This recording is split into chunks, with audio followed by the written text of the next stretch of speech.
Alaikum. Je vais présenter une communication intitulée l'habitat spontané comme forme d'affirmation d'un droit à la ville. Selon le plan suivant, j'ai une introduction, la définition des concepts clés, la méthodologie adoptée, la problématique de l'habitat spontané dans le monde arabe et enfin les stratégies des habitants en vue d'une intégration urbaine. Et enfin, nous avons la conclusion. Comme vous savez, les luttes sociales en France ont connu un glissement de la sphère de la production de l'entreprise vers la ville durant la fin des années 60. Et ces questions-là, elles ont fait des questions liées à la ville, telles que le cadre de vie, le problème du logement, la lutte contre la spéculation et l'accès des citoyens aux différents équipements urbains une priorité majeure.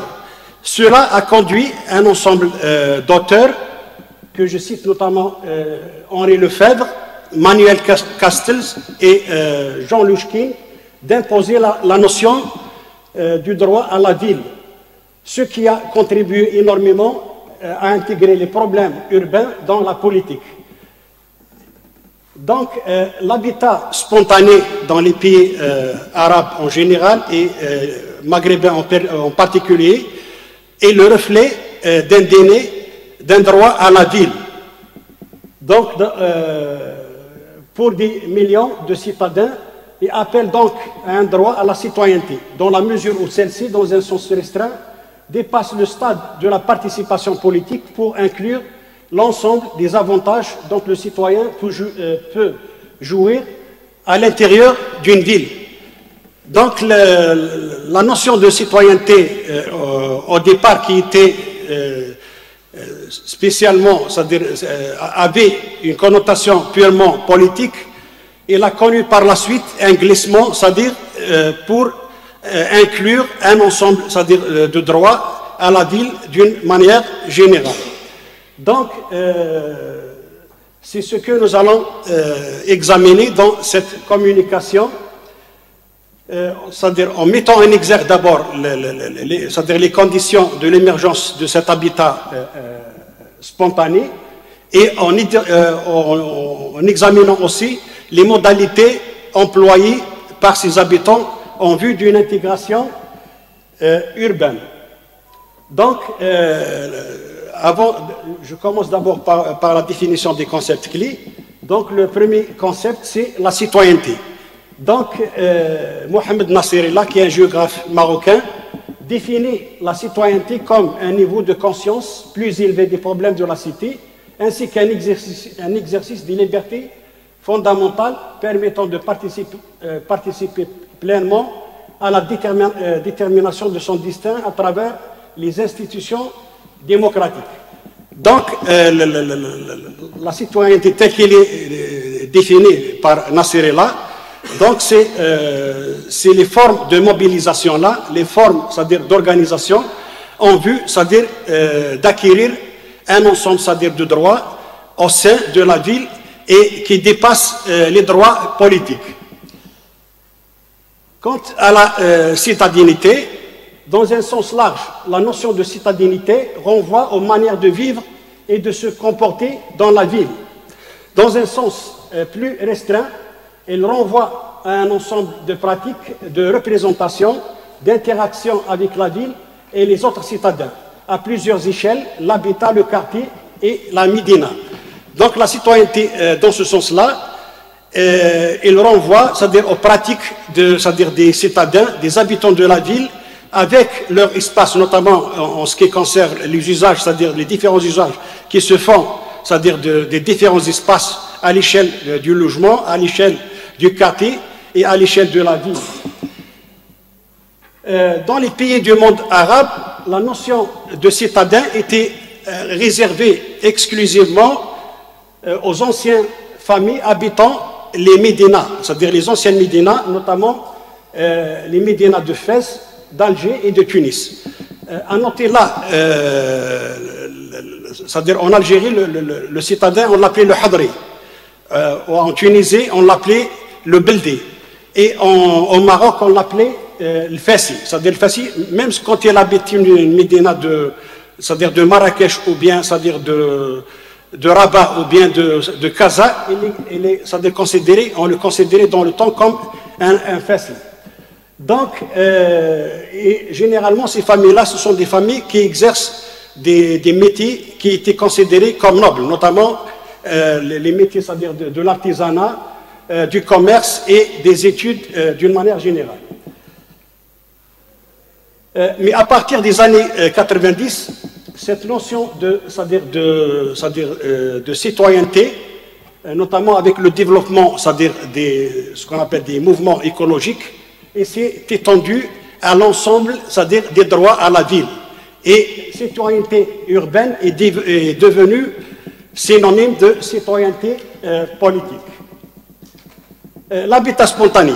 Donc l'habitat spontané là, il diffère du bidonville, dans la mesure où il est réalisé par des matériaux en dur, notamment, c'est-à-dire le ciment, la ferraille, le béton, et il est construit par les habitants eux-mêmes, sans architecte, sans faire recours à l'architecte, mais avec l'aide d'un artisan.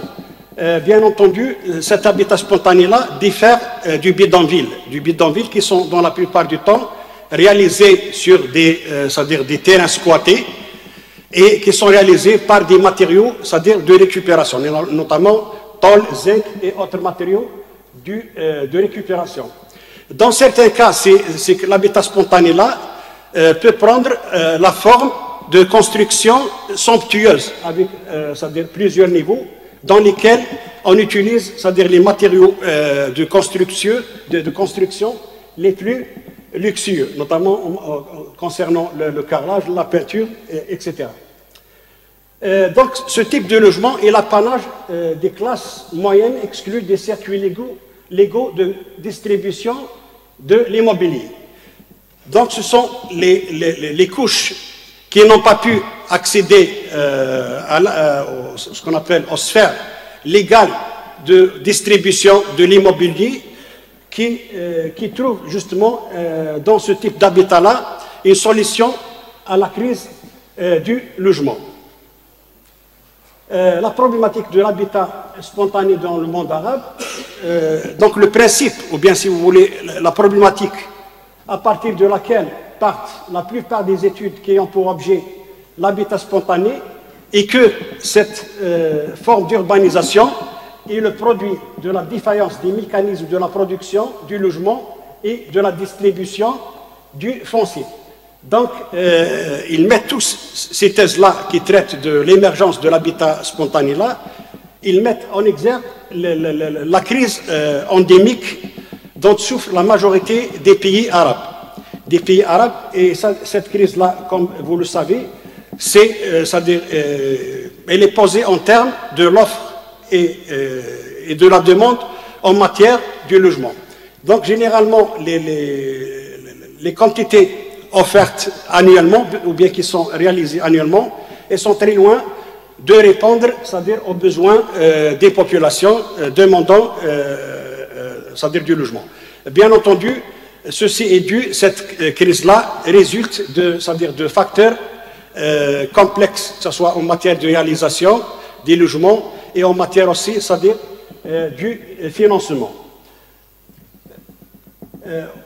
Il y a aussi un deuxième point, c'est bien l'insuffisance enregistrée dans l'attribution et la viabilisation des terrains à bâtir en quantité suffisante. Ceci pour des raisons complexes telles que la rareté du foncier urbain et son statut juridique. Donc, non seulement il y a une défaillance, une carence en matière du logement livré, mais en même temps, il y a aussi une carence en matière, c'est-à-dire des terrains viabilisés pour la construction. Et parmi aussi les facteurs qui sont responsables de l'émergence de cet habitat, c'est que les politiques de distribution de logements dans ces pays et des terrains à bâtir jouent dans la plupart du temps en faveur des classes moyennes formées par les cadres de l'industrie, de l'administration et de l'armée.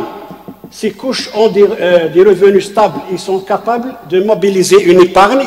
Donc c'est pour cela que, notamment une épargne, ils sont éligibles ce qu'on appelle au circuit formel. Toutefois, il y a toute une partie, notamment les couches supérieures des classes populaires là, qui ne peuvent pas accéder c'est-à-dire sur le marché légal, c'est-à-dire de l'immobilier. Ce sont eux qui se rabattent sur les quartiers là, spontanés qui se situent dans la plupart du temps dans les périphéries des villes. En fait, c'est concernant les politiques là, c'est-à-dire j'ouvre une petite parenthèse seulement, c'est que effectivement même en Algérie, c'est-à-dire on n'a pas dérogé à cette règle-là, notamment tout ce qui a été réalisé durant la Disney 70 et la Disney des années 80, dans les différents plans, c'est-à-dire du développement, ont été beaucoup plus, c'est-à-dire en faveur de ces couches moyennes-là. Mais seulement, ce qu'il y a en Algérie, c'est qu'à partir des années 2000, les politiques, c'est-à-dire de l'habitat, ont changé énormément, notamment, c'est-à-dire en créant plusieurs modalités, c'est-à-dire d'accès au logement, parmi lesquelles il y a le social, il y a l'habitat rural, il y a le LSP, il y a ce qu'on appelle le promotionnel et l'ADL. À noter que les dernières années-là, en matière, c'est-à-dire de réalisation de logements en Algérie, c'est l'habitat rural et le social qui se sont taillés la part du lion en matière, c'est-à-dire des budgets alloués pour l'habitat. Donc, je passe. Donc, il y a ce qu'on appelle, il y a une distribution des classes sociales c'est-à-dire dans les villes arabes, en fonction de leur position sur l'échiquier social. Si les classes moyennes et les classes supérieures arrivent, c'est-à-dire à trouver un logement ou bien un terrain sur le marché immobilier, les classes, certaines classes supérieures des classes populaires là trouvent dans l'habitat spontané là une solution au problème du logement. Quant aux classes les plus, c'est-à-dire démunies, les plus pauvres, généralement ce sont les bidonvilles qui sont implantés généralement sur des terrains dangereux, soit qu'ils se situent sur des ladies web ou bien sur des terrains glissants. Donc là, vous voyez, ça c'est un quartier, c'est une image que j'ai retirée de ma thèse de doctorat sur l'habitat spontané là. Donc là, c'est Abidjaya, c'est des quartiers Abidjaya. Vous voyez les deux quartiers là, le quartier Ramla et ça c'est le quartier Zrara. Ce sont des quartiers qui ont été créés dans le cadre, c'est-à-dire dans le cadre de ce qu'on appelle des réserves foncières communales créées par l'APC de Bijaya durant la fin des années 70.